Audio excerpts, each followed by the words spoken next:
नमस्कार बच्चों। इससे पिछली वीडियो तक जो है हमारे जो 5 पार्ट कंप्लीट हो गए थे, उनके इम्पोर्टेंट नोट्स और जो क्वेश्चन आंसर थे। अब इसके बाद हमारा चैप्टर 6 आया, कंबस्टन एंड फ्लेम, यानी कि दहन और ज्वाला। ठीक है, इसमें कीवर्ड्स हैं इस चैप्टर के जो आपने नोट करने हैं, और जो भी मैं वीडियो में आपको देता हूँ या इमेज या PDF के द्वारा जो भी नोट्स भेजता हूँ उनको आपने अपनी कॉपी में नोट करना है। ठीक है, तो सबसे पहले आता है कंबस्टन। तो कंबस्टन हुआ दहन। ठीक है, फ्लेम ज्वाला, फ्यूल ईंधन, ठीक है, एसिड रेन अम्लीय वर्षा, कैलोरीफिक वैल्यू ऊष्मीय मान, डिफॉरेस्टेशन वनोन्मूलन यानी कि वनों का काटा जाना, एक्सप्लोजन विस्फोटक, फायर एक्सटिंग्विशर अग्निशामक, फ्यूल एफिशिएंसी ईंधन दक्षता, ग्लोबल वार्मिंग ऊष्मीय प्रभाव, आइडियल फ्यूल आदर्श ईंधन, इग्निशन टेम्परेचर ज्वलन ताप, और इनफ्लेमेबल सब्सटेंसेस ज्वलनशील पदार्थ। ठीक है, अब इसके बाद हम इस चैप्टर में जो इम्पोर्टेंट नोट्स हैं उनके बारे में जानेंगे।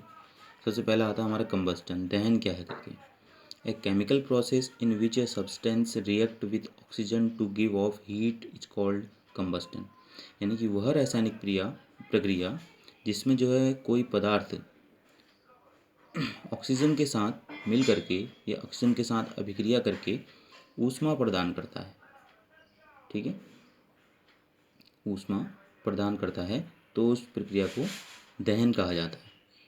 ठीक है, इसको आप ध्यान समझना है कि ऑक्सीजन के साथ रिएक्शन होगा और उसके पश्चात क्या मिलेगा, ऊष्मा उत्पन्न होगी, तो उसे कंबस्टन कहा जाएगा। जैसे कि charcoal react with oxygen and give heat and light. Charcoal को जब जो है ऑक्सीजन के साथ चारकोल जब ऑक्सीजन के साथ रिएक्ट करता है यानी अभिक्रिया करता है तो क्या उत्पन्न होती है, ऊष्मा और प्रकाश उत्पन्न होता है। ठीक है, फिर सेकंड पॉइंट है हमारा फ्यूल। फ्यूल क्या है, ईंधन क्या है।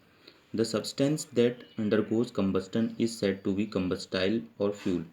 जो पदार्थ दहन में उपयोग होता है उसे हम दाह, कंबस्टाइल का मतलब होता है दाह पदार्थ या ईंधन कहते हैं। फ्यूल में भी सॉलिड लिक्विड और गैस एंड गैस। जो ईंधन होगा वो सॉलिड भी हो सकता है, लिक्विड भी हो सकता है और गैस भी हो सकता है। जैसे सॉलिड में आ गया आपका वुड कोल चारकोल, लिक्विड में आ गया केरोसिन पेट्रोल और डीजल, और गैस में आ गया LPG और CNG। ठीक है, फिर अगला है हमारा अगला पॉइंट इग्निशन, यानी कि इग्निशन टेम्परेचर यानी कि ज्वलन ताप। तो इसका क्या अर्थ हुआ, the lowest temperature at which A substances catch fire is called its ignition temperature. तो वह न्यूनतम ताप जिसमें कोई पदार्थ जो है आग पकड़ लेता है, ठीक है, आग पकड़ लेता है तो उसे उसका ज्वलन ताप कहा जाता है। ठीक है, वह न्यूनतम ताप जिसमें कोई भी पदार्थ आग पकड़ लेता है उसका ज्वलन ताप कहलाता है। ठीक है, फिर अगला पॉइंट है इनफ्लेमेबल सब्सटेंसेस यानी कि ज्वलनशील पदार्थ। अब ये क्या हुए, the substances which have very low ignition temperature and can easily catch fire with flame are called inflammable substances. यानी कि ऐसे पदार्थ जिनका ज्वलन ताप बहुत कम होता है और वे आसानी से आग पकड़ लेते हैं,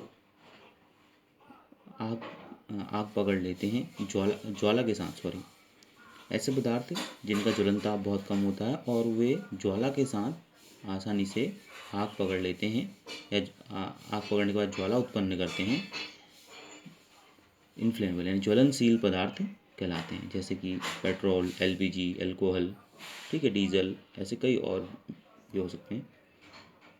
अब अगला पॉइंट आता है हमारा कि how do we control fire, हम आग को नियंत्रित कैसे करें। ठीक है, तो there are 3 essential requirements for producing fire. तो आग को उत्पन्न करने के लिए जो है 3 महत्वपूर्ण जो हैं आवश्यकताएं होती हैं। यदि आग को उत्पन्न करना है तो 3 आवश्यकताएं जो हैं होनी ज़रूरी हैं, और वो क्या क्या हैं देखते हैं।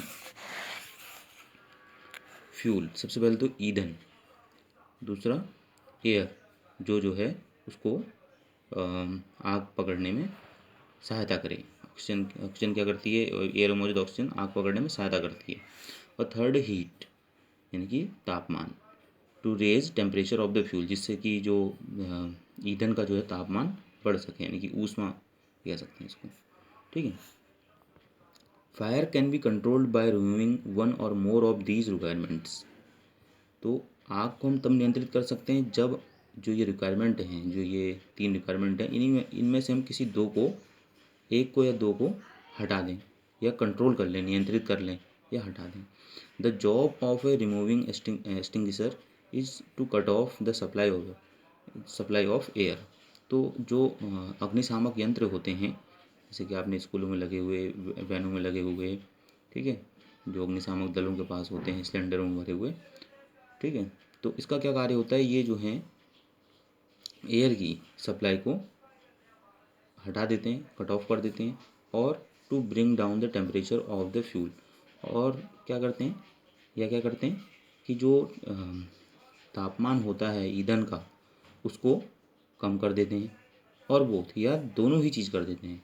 उसकी जो है सप्लाई भी बंद कर देंगे एयर की, जिससे कि आग पकड़ने में नियंत्रित पाया जा सके, और दूसरा जो है ईंधन का तापमान भी कम कर देंगे, जिससे जो है आग को जल्दी से नियंत्रित किया जा सके। तो इस तरह से आग को फैलने से नियंत्रित किया जा सकता है। ठीक है, ये आपने अपनी कॉपी में नोट करने हैं। ठीक, और इसके बाद अगली वीडियो में आपको इसके जो अगले इम्पोर्टेंट नोट्स हैं वो अगली वीडियो में बताऊंगा।